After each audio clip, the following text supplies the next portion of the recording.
एक छोटे से गांव में एक पुराना रेलवे स्टेशन था। यह स्टेशन बंद हो गया था और बहुत सालों से अब रेलगाड़ियां नहीं थीं। गांव के लोग इसे एक भूतिया स्थान मानते थे। कहानियां चलती थीं कि रात को यहाँ भूत प्रेत घूमते थे और डरावने हादसों की आवाजें सुनाई देती थीं। खौफनाक railway station, the haunted railway station. एक बार गांव के एक युवक नाम विक्रम ने अपने दोस्तों के साथ एक चुनौती स्वीकारी। उन्होंने तय किया कि अगली रात को वे सभी भूतिया स्टेशन में जाएंगे और देखेंगे कि क्या यह सब सच है या नहीं। अगली रात विक्रम और उसके दोस्त सभी उदास महसूस कर रहे थे। माहौल खामोश और अंधेरा था। चंद्रमा की किरणों से आवाज थी और धीरे धीरे वायु चलने लगी थी। जब उन्होंने भूतिया स्टेशन तक पहुंचा, उन्हें भयानक स्थिति का एहसास हुआ।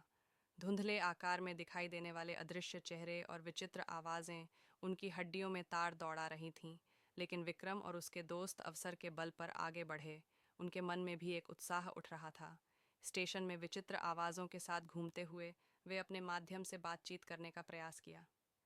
सब एक आत्मा से बात कर रहे थे जो उन्हें अपनी कथा सुनाना चाह रही थी।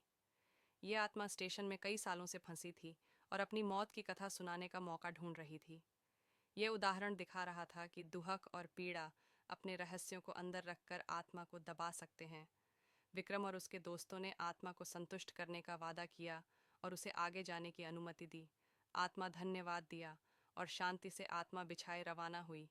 विक्रम और उसके दोस्त ने भूतिया स्टेशन से निकलकर एक दूसरे के साथ खुशियां मनाई। उन्होंने इस घटना से सीखा कि भयानक और भूतिया वातावरण के पीछे भी एक सच्चा और अच्छा संदेश होता है और विचारशीलता और साहस से उसे समझा जा सकता है। और इसी तरह की कहानी देखने के लिए हमें सब्सक्राइब करें और मिलते हैं अगली कहानी में।